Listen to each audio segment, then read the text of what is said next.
right, Cowboy Nation, Cowboy Nation, Cowboy Nation. I've been out of the town. A lot has been taking place, and since I've been gone, and kind of back in the swing of things. I'm back at work, doing what working class citizens do. We work. But if you haven't, please subscribe to the channel. We're in summer. I think anyway. And please, guys, subscribe to the channel, like the content, like the page. Really appreciate it. We're still trying to get to 50 so that I can go live and I have to do these little snippet videos by recording them. You know, if you don't get to 50, you don't get to do the live videos. And me, I like to do lives because I can be in transition. I don't have to touch the device, and I can do my thing. Okay. Having said all of that, got the preliminaries out of the way.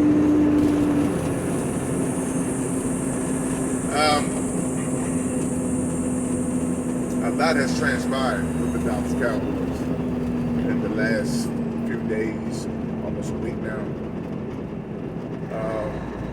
The draft picks wasn't what I thought, which I also knew that it was going to be tough for the Cowboys to get high selected players to be drafted. I knew that was the case going into the drafts. And yeah, I'm popping gears left and right. Hopefully you can hear me. But we knew it was going to be tough for the Cowboys to get some of these players. A lot of the players, the running backs including, came off the board, I think around the second round or so. They were taking offensive linemen like it was candy, the newest candy in the store. So the Dallas Cowboys couldn't get some of these players. Now, we don't know whether or not well, we kind of do know the players that they wanted, but they couldn't get them. We're not even going to talk about those players. They didn't select them. They're not selected. But nonetheless, Guyton, I'm okay with. Dude is huge. With a 35-inch wingspan, he's huge. He is crushingly huge. I think he stands somewhere around 6'6", or something like that. And he's coming in around close to 290 in that area. But he's a big guy, real big guy. I like that pickup. Now, I don't know. I got to do some more film work on him. I saw some film on him, but I want to do some more film work on him to find out. You know, does he have very good lateral movements? Does he use his hips well?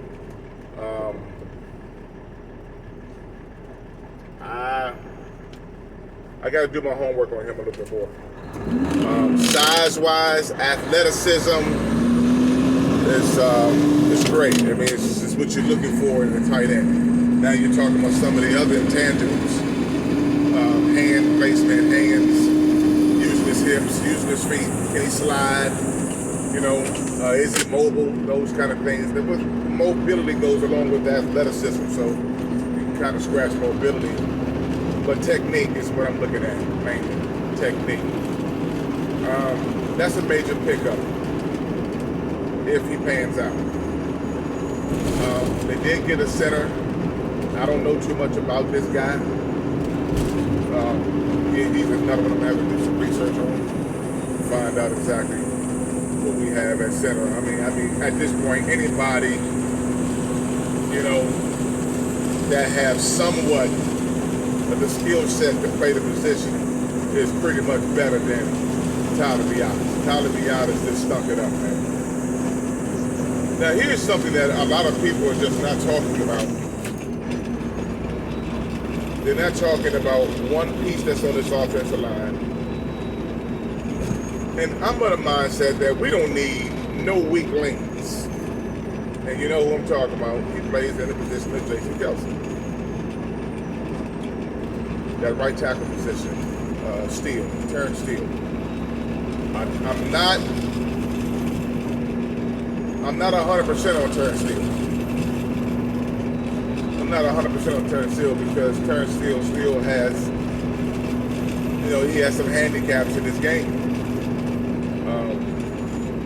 Health-wise, he did okay last year. Did okay with health-wise, but he still gave up a lot of penalties, and that's a weak link that the Cowboys are going to have to make a decision on what they're going to do with Terrence Steele, because that's another sack zone for Dak Prescott. That's another sack zone that Dak Prescott has to worry about. The backside is the most important, and we did deal with that. We did take care of that for the most part, I hope.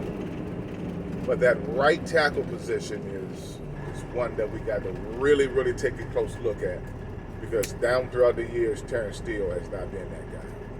He hasn't been that guy since he's been here. And I'm not saying replace all our guys. I'm just saying that, this is a position you need to watch out for, that you need to really say, hey, let's get us some backups in here that can battle and that can compete in that position and see who's the best one to put on the football field come Sunday morning. Got to look up for Terrence Steele. I said that Jerry Jones was up to something. I said Jerry Jones has been up to something. Remember, I said Jerry Jones has been real, real quiet. Jerry Jones has been really, really quiet. He had been really quiet during this whole free agency draft process. He had been quiet. And, Jerry generally will tip his hat. He'll generally tell you or give you some hints about where he's going before he gets there. But Jerry didn't do any of that this time, which is why I am really proud, for lack of words, of what Jerry has done. He didn't tip his hat. He didn't say what he was going to do. He didn't elude and give you signs of what he was going to do. We were actually in a downward spiral as it relates to what Jerry Jones was doing with our Dallas Cowboys. Everybody was pitching for straws, and everyone was coming up empty about what Jerry was. Even social media, Stephen A. Smiths, the Shannon Sharps, the Sherman Williams, and even Skippy Peanut Butter was even in awe about what Jerry was doing. Nobody knew what Jerry Jones was up to, and I kept saying that Jerry is cooking something in the kitchen. We don't know what he's cooking, but he's burning something in there. He in the lab doing something, and we see what he was up to. And I've said it before. I said it last year. I said it this year. I've been saying it and saying it and saying it, that Ezekiel Elliott will be back in the Dallas Cowboys uniform. And let me give you a reason why Ezekiel Elliott, because Jerry has been cooking. Let me give you a reason why Ezekiel Elliott is back with the Dallas Cowboys. He's back with the Dallas Cowboys, and please, if a lot of these players are paying attention, that want to get paid, that want to have a longevity career, and I'm talking about in the Dallas Cowboy uniform, please keep your trap shut. Keep your mouth shut. Don't badmouth the Cowboys. Don't badmouth Jerry Jones.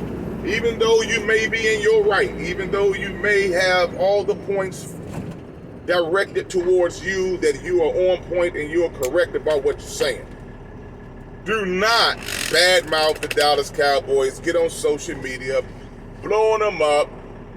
They ain't nothing. They haven't been nothing. I'm going to tell you what they've been doing, and you know what I'm talking about. I love my dude. That's my guy.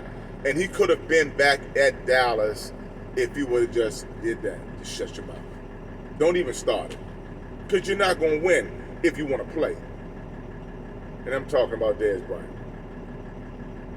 The main reason why the Dallas Cowboys look at Ezekiel Elliott is because he handled himself like a pro. He didn't gripe. He was emotional. Everyone can tell on the Jumbotron that he was emotional. But guess what? He kept his mouth shut. He had nothing but respect for the Dallas Cowboys. Kudos to Ezekiel Elliott for grinding. I've always been a Zeke believer. I've always said Zeke did not lose, but everyone said that he lost.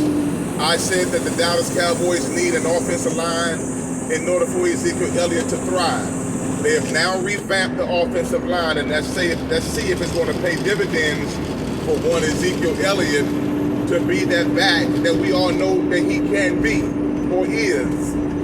One thing is for certain, two things are for sure. Ezekiel Elliott is young. He's young. He's a power back, yes, but Ezekiel Elliott still has a lot left in his tank for the Dallas Cowboys to win a Super Bowl. Now, I'm not talking Super Bowl talk this year because I feel the jury is still out in terms of what I believe the Dallas Cowboys is going to do. The jury is still out in terms of what I believe our record is going to be. The jury is still out in terms of we have all these pieces, and let's see exactly what the Dallas Cowboys can muster up. Let's see what the Dallas Cowboys can do. What signs can they give us? Can they be a cohesive unit, one impenetrable unit, striking blows, knocking opponents out? I want to see if the Dallas Cowboys can do that. That's what I want to see. I need to see that. Because we have a lot of pieces, and I think that the Cowboys are leaning now towards signing Stephon Gilmore, which is a major, major plus. Because everybody and their grandmama, including Buki Ray Ray, LaQuisha and them, is talking about Bland. And I'm telling you, when it really matters, Bland disappears. When it really matters, Bland disappears. Now, Stephon Gilmore held it down last year for the Dallas Cowboys as a starter the entire year. He was solid. He didn't give up a whole lot. And when the heat was on in that Philadelphia Eagle game, that was the tail of the tape to let you know. That was the tail of the tape to let you know that the Dallas Cowboys had found something in Stephon Gilmore. He's not the player that's going to let you, call him old. He ain't that game now. No. You're not gonna tackle his game. You're not gonna discredit him.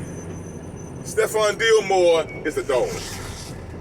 Now I'm not saying that Bland is not doggish at times. Yeah, he is. He got the interceptions, I got that. But when it really mattered, going to the playoffs, does it really matter that the Dallas Cowboys pick up the tab on Stephon Gilmore, and you got Stephon Gilmore, and then you got Trayvon Diggs on the other side holding it down? That's a good look, man. That's a good look in the secondary. Be there as it may, what anybody might say about it or think about it. You gotta understand the schematics of having players that can play and know the situation. They know the situation. Stephon Gilmore knows the situation. Trayvon Diggs is coming to his own, and we got a lot that we can look at to build on as it relates to this defense. I'm optimistic. I'm optimistic about what the Dallas Cowboys are going to do this year.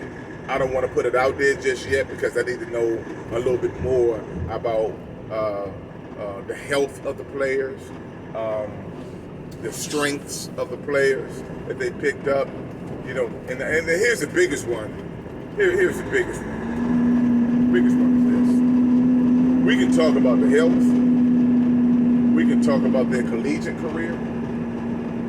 We can talk about their strengths. We can talk about can they be coachable? Are they coachable? We can talk about can they thrive in this system? Talk about all those things. But here's the number one thing that we got to talk about when it comes to the Dallas Cowboys players. Is can you handle the pressure? See, while everybody is talking about Dak Prescott this, Dak Prescott that, Dak Prescott ain't, Dak Prescott ain't, Dak Prescott won't, Dak Prescott won't. Let me tell you what Dak Prescott has done. Dak Prescott has handled the pressure as a Dallas Cowboy, as a black Dallas Cowboy quarterback. He's handled that pressure well. And the scrutiny and the criticism that he faces on a countless and endless basis, Dak Prescott has handled it well. We could have got somebody, man, we could have got somebody that was just a bozo. We could have got somebody who was just a loose cannon. He was a loose goose. He was chasing tail. He was messing with the cheerleaders. We could have got somebody like that. But then we got a bona fide quarterback who bet on himself, and each time that he betted on himself, he wins. So we need players that can follow the mold. We need players that can follow the mold and handle the pressure being a Dallas Cowboy player. All right? Being a Dallas Cowboy player is monumental. It's essential. Now, in the line scheme of things, when we take a look at what's taking place with our team, we must come to the conclusion of what we have dealt with in the past. We have to understand that our team is in a location where distractions are prevalent and distractions are inevitable. So, we got to take a look at that, and I think that I know the Cowboys have to be looking at this, but I think the players have to start talking with each other so that they know that, hey, listen, man, this is like Hollywood. Don't get distracted with the money. Don't get distracted with the oohs and the ahs and the rah-rahs. Don't get distracted. We still have a goal to win a Super Bowl, and we want to win it this year. And it takes disciplined mindsets from players, not just coming in saying ooh and ah along with everybody else, but players that see it, but then don't see it because they are focused on the goal. And one thing about what I like about Jaden Smith always talk about that clear view. The clear view. They said he might not be a great player, good player, whatever the case may be, but tell you what, he was better than Vanderich. He was better than Vanderich. He was in on the tackles. But nonetheless, we're not talking about his play. We're just talking about his mindset, his philosophy. A clear view, you know what I'm saying? Understanding the moment, and the Dallas Cowboys have to put themselves in a position, not the Dallas Cowboys ownership, but the Dallas Cowboys players must put themselves in a position to take advantage of the moment by not getting distracted. So now, when players understand that, they understand what the mission is. Now, we all want the players to get paid. Yeah, we do. We definitely want the players to get paid. We want the players to have a productive career. But we as fans, we want a little more than that. We want bragging rights. We want our team to do well. We want to win some championships. And we're tired of really. I know that everybody else are tired of the Cowboys talking about we got five on it. But even us fans who've said that was in the past. We want something in the right now. We want something in the current. That can add to what we have on that 5. We're gonna add on that, and that's what the Cowboys are aiming to do. We want to add on that.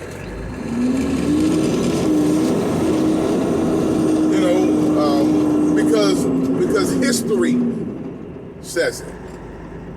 our history as Cowboys, as a Cowboys football franchise, demands it. And this is the same mindset that players have to have when they come to play, and especially when we get into January and February months, December, is they gotta have that same mentality. They gotta have that same willpower that would lead them into the playoffs and into the divisional round and then into the championship game and then into the Super Bowl, win the doggone thing. That's what I'm saying. And we need fans. We need fans to be on board, and we definitely need players to adapt that particular mindset to want to win and win convincingly. Man, I got a lot to talk about. We're going to talk again, but I got to get busy. Tune in tonight. Yeah, do that. Tune in tonight, because I'll be off early. We're going to talk about that. How about them Cowboys? Yeah, that right there.